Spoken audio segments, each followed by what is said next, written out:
What happens when a royal birthday trip turns into a PR disaster that sets the internet on fire? Prince Harry and Meghan Markle claim they're desperate for privacy, but somehow they ended up parading through the most public, paparazzi-filled place in America, Disneyland. And the fallout? It was instant. Blurry photos, explosive headlines, and a storm of criticism that even their most loyal fans struggled to defend. But was this really just a sweet family day out, or something far more calculated? Let's break down how one trip to the Magic Kingdom exposed a royal strategy that's wearing thin. It was supposed to be the perfect family moment. June 4th, California sunshine, balloons, smiles. Prince Harry and Meghan Markle arrived at Disneyland with Archie and little Lilibet to celebrate her birthday. On the surface, it looked wholesome, even heartwarming. But here's where things took a turn. For a couple that's made privacy their battle cry, why choose Disneyland, the most photographed, paparazzi-stalked place in America? If you're trying to protect your kids from cameras, wouldn't you pick somewhere quiet, hidden, or at least arrange a private tour? Instead, they strolled right through the main gates, in full view of tourists and cameras. And cameras found them fast. Within hours, major media outlets were splashing candid shots of the family across their front pages. But if you looked closer, the images told a different story. The faces of Archie and Lilibet were blurred, supposedly to protect their privacy. Yet the message felt confusing. Why walk straight into a camera trap only to act shocked when people start snapping photos? For many, this wasn't just a family outing. It was a carefully staged moment designed to look spontaneous. And the contradictions? They couldn't have been clearer. If Harry and Meghan wanted to be left alone, why did it feel like they wanted the whole world watching? In books and TV shows, while simultaneously lecturing the rest of us about not invading privacy. If there's one person who wasn't buying the family day out act, it was Piers Morgan. He didn't even have to name Harry and Meghan directly, everyone knew who he meant. With one simple post, Morgan tore into what he saw as blatant hypocrisy. He slammed celebrities who use their children for parenting clout, only to blur their faces like redacted files when it suits their image. His words? "We see you." And the internet exploded. That single comment cracked the illusion wide open. Suddenly, people weren't talking about a sweet birthday celebration anymore. They were dissecting every angle of those Disneyland photos, questioning the motives behind them. Why now? Why Disneyland? Why the perfectly timed, candid images that looked more like a Netflix trailer than a real family moment? Social media lit up. On X, Instagram, Reddit, users were ruthless. Posts racked up thousands of likes in minutes. One summed it up perfectly. If you want privacy, maybe don't stage a photo shoot at Disneyland. Even some longtime Sussex supporters couldn't defend this one. What was meant to soften their image had done the opposite. Instead of hearts melting, people's patience snapped. And as the backlash grew louder, it became clear this wasn't just about Disneyland. It was about a pattern the public was finally seeing through. As the backlash gained momentum, the questions started piling up. Was this really just a simple family outing, or was it something far more calculated? Insiders at Disneyland added fuel to the fire. They reported that Harry and Meghan's entourage wasn't subtle. In fact, it was unusually visible. Photographers somehow managed to be in exactly the right place at exactly the right time, snapping what looked like perfectly staged moments. Coincidence? Hard to believe. To many, the whole day felt like watching a live-action trailer for a new Netflix special. The carefully framed shots, the strategic angles, the so-called candid smiles that seemed just a little too polished. Viewers weren't seeing a family enjoying a rare day off. They were seeing a brand at work. And that's what made it worse. What could have been a sweet, genuine birthday celebration came off as a PR move, timed to grab headlines. Especially with Meghan's podcast fading and her lifestyle brand struggling to catch on. A Disney day with the kids? Cute, clickable, convenient. But instead of winning back goodwill, the stunt did the opposite. People weren't charmed, they were fed up. The message was clear.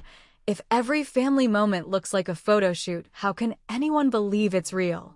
And the public wasn't the only one asking that question. Inside palace walls, the Disneyland spectacle didn't just spark frustration, it lit a fire.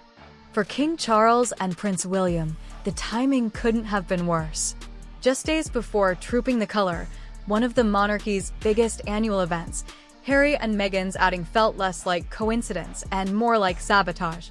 Royal insiders say the stunt was seen as a calculated distraction, designed to steal the spotlight from the crown at a key moment. But what hit hardest was the use of Lilibet's name. That name isn't just a cute nickname, it's deeply tied to Queen Elizabeth II's legacy. To see it used in a staged photo op at a theme park, while the couple continued to criticize the monarchy in interviews and lawsuits, struck a nerve. According to palace sources, King Charles wasn't just annoyed. He was reportedly furious, embarrassed that his mother's memory was being used as what one aide called a branding tool. Behind closed doors, discussions turned serious. Prince William, usually the one urging caution, had reportedly had enough. The performative outings, the public jabs at the family, the blurred child optics, it all added up. Now, talk of stripping Harry and Meghan of their remaining titles was no longer just tabloid chatter.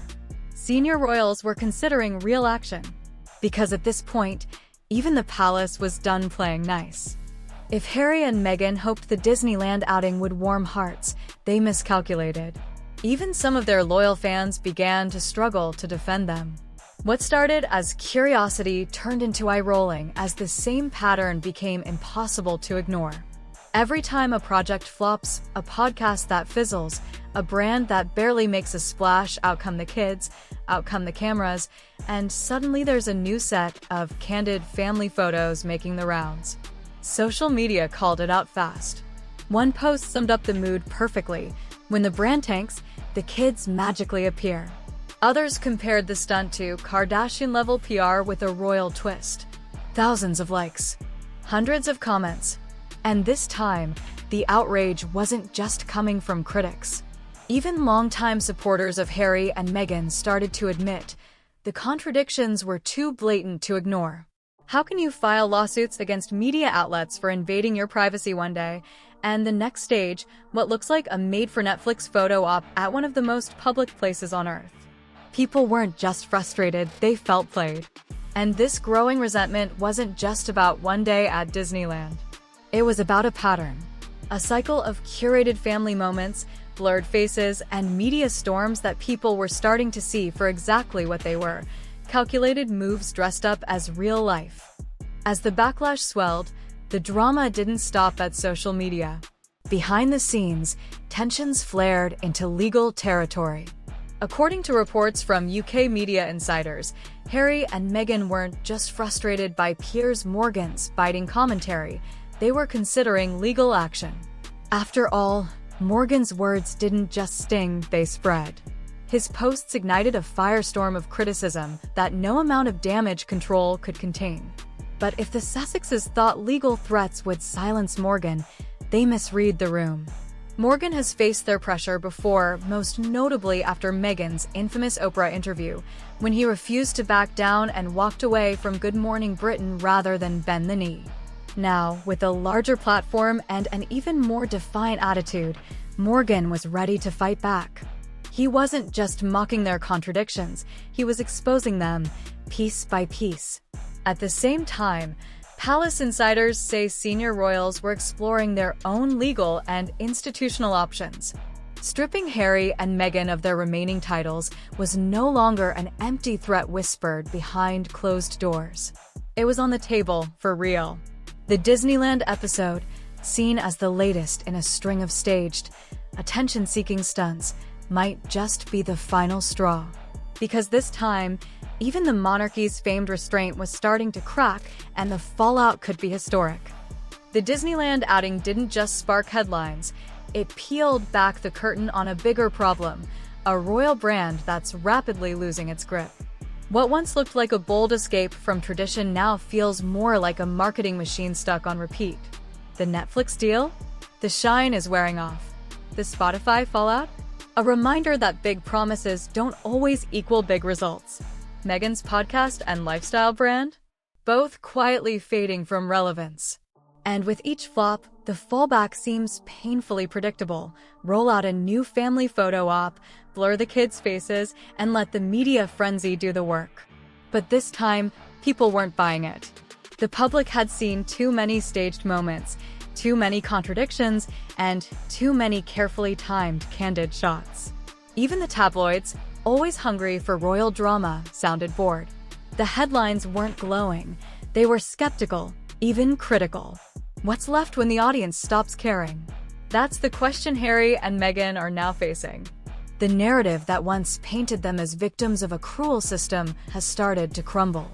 More and more, they're seen as master marketers clinging to the last fumes of royal fame.